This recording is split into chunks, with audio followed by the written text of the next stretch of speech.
friends, vanakkam and welcome back to Bagi's Kitchen Mormilagai. This is Navaratri Recipe number 3. Rava payasam or Rava Kheer. அது எப்படி பண்ணலாம் அதுக்கு என்னெல்லாம் ingredient தேவைன்னு இப்போ நான் சொல்லிட்டு இருக்கேன். ஒரு பாத்திரத்தை நான் அடுப்பில் வச்சுருக்கேன்.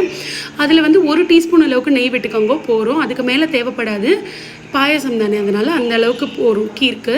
இப்போ இந்த 1 டீஸ்பூன் நெய் சூடாகிறதுக்குள்ளே நான் என்னெல்லாம் வேணும்னு சொல்லிடுறேன்.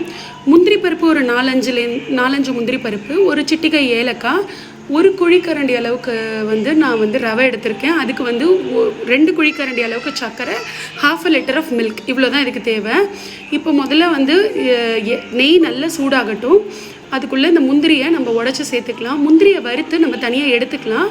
வறுத்து எடுத்துகிட்டு அதே நெய்யில் வந்து நம்மளோட ரவாவை வறுத்துக்க போகிறோம்.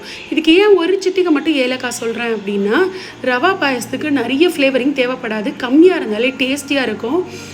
இந்த பாயசம் கண்டிப்பாக நீங்கள் ட்ரை பண்ணுங்கள், அம்பாளுக்கு நைவேத்தியம் பண்ணுங்கள். நம்மளோட கான்டெஸ்ட்டோட ரெசிபி நம்பர் 3 நேற்று வந்து ரெசிபி நம்பர் 2 வந்து ஹரணி அப்லோட் பண்ணியிருப்பாங்க. அவங்க சேனலில் பார்த்துருப்பீங்க. பார்க்கல அப்படின்னா லிங்க் நான் டிஸ்கிரிப்ஷன் பாக்ஸில் கொடுக்குறேன், மறக்காமல் செக் பண்ணி பார்த்துக்கோங்க. 9 நாளைக்கும் 9 ரெசிபி நாங்கள் ஆட் பண்ணுறோம். 10 நாளைக்கும் 10 ரெசிபிலேருந்து 2 ரெசிபி ட்ரை பண்ணுங்கள். அதை எங்களோட ஷேர் பண்ணுங்கள் இன்ஸ்டாகிராமில். நீங்கள் வந்து கிவ்அவேவை வின் பண்ணுறதுக்கான வாய்ப்புகள் நிறையா இருக்குது. இப்போ நான் பார்த்தீங்க அப்படின்னா ஒரே 1 குழிக்கரண்டி அளவுக்கு ரவா சேர்த்துருக்கேன். இந்த ரவையை லைட்டாக நெய்யில் வறுத்துக்கலாம். அப்போ வந்து நமக்கு அந்த பாயசத்தில் நல்ல டேஸ்ட் கொடுக்கும் கீர் வந்து. அதுக்காக நான் வந்து கொஞ்சமாக நெய்யில் வறுத்துக்கிறேன். அவ்வளோதான். இப்போ நல்ல மனம் வந்தாச்சு. ஒரு 30-40 செகண்ட்ஸ் வதக்கினாலே போதும், ரொம்பலாம் வதக்கணும்னு அவசியம் இல்லை. இப்போ நம்ம கொஞ்சமாக ஒரு 1/4 கப்லேருந்து ஒரு 1/2 கப்புக்கு நடுவுலன்னு வச்சுக்கோங்களேன், ஒரு 1/4 கப் தண்ணியே போகும். அதை விட்டுட்டு லைட்டாக ரவை வந்து வேகிற அளவுக்கு நம்ம வேக வச்சுக்கலாம்.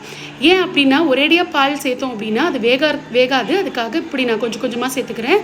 காய்ச்சி ஆற வச்ச பால் இப்போது கொஞ்சம் கொஞ்சமாக சேர்த்து நம்ம வந்து இது ரவையை வந்து குக் பண்ணிக்க போகிறோம். Consistency depends on your taste and preference. உங்களுக்கு எவ்வளோ வேணுமோ அந்த மாதிரி. நீங்கள் வந்து 1:2 சக்கரை சேர்த்தேல் அப்படின்னா எக்ஸாக்டாக இருக்கும். உங்களுக்கு ரொம்ப ஸ்வீட் டூத் அப்படின்னா நீங்கள் கொஞ்சம் எக்ஸ்ட்ரா சேர்த்துக்கோங்க, அதுக்கு நோ ப்ராப்ளம். நான் வந்து இந்த அளவுக்கு தான் சேர்த்துருக்கேன். அதனால் இதே அளவில் தான் சர்க்கரையும் எடுக்க போகிறேன். 2 கரண்டி அளவுக்கு. 1 கப் ரவை அப்படின்னா 2 கப் சர்க்கரை, அதுதான் ரேஷியோ. இப்போ வந்து இந்த பால் ஊற்றிட்டோம் இல்லையா, இது கொஞ்சம் கொதிக்க ஆரம்பித்த உடனே நான் வந்து 2 கரண்டி அளவுக்கு சர்க்கரை சேர்த்துக்கிறேன். சொல்ல போனோம் அப்படின்னா ஒரு 1/4 கப் அளவுக்கு ரவை, 1/2 கப் அளவுக்கு சர்க்கரை, இதுதான் வந்து கால்குலேஷன். இப்போ சர்க்கரையும் சேர்த்தாச்சு, சர்க்கரை கரையணும், அவ்வளோதாங்க. இது ரொம்ப ரொம்ப சிம்பிளான கீர். இதுக்கு நீங்கள் நிறைய விஷயங்கள் எடுத்து வைக்கணும், நிறைய இன்க்ரீடியன்ட் தேவைப்படும், ரொம்ப நேரம் ஆகும். அந்த மாதிரி எதுவுமே கிடையாது. பட் ஆனால் டேஸ்டியாக இருக்கும். இப்போ நான் 2 சிட்டிகை அளவுக்கு ஏலக்காய் சேர்த்துருக்கேன். இப்போ நம்மளோட சர்க்கரையும் கரைஞ்சாச்சு. நல்ல சூப்பர் திக்கான கன்சிஸ்டன்சியில் இருக்கும். உங்களுக்கு வேணுங்கும் போது நீங்கள் காய்ச்சி ஆற வச்ச பால் வச்சுருந்தீங்க அப்படின்னா நீங்கள் அதில் சேர்த்துக்கலாம். இந்த கீர் வந்து சூடாக சர்வ் பண்ணவும் நல்லாயிருக்கும், அதே மாதிரி வந்து சில்லுன்னு சர்வ் பண்ணவும் நல்லாயிருக்கும்.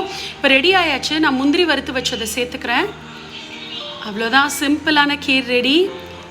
எல்லோரும் இந்த நவராத்திரியும் போது நிறைய ஸ்வீட்ஸ் சாப்பிடுவோம். கொஞ்சம் ஹெல்த்தியாக, கொஞ்சம் நல்ல கம்மியான ஸ்வீட்டில் சாப்பிட்லாம் அப்படிங்கிறதுக்காக தான் இது நான் பண்ணியிருக்கேன்.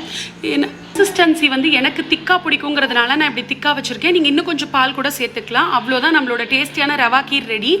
நாளைக்கு ரெசிபி ஹரணி அப்லோட் பண்ணுவா. தேங்க்யூ ஃபார் வாட்சிங் த வீடியோ. இது பாகிஸ் கிச்சன் மோர்மிளகாய்.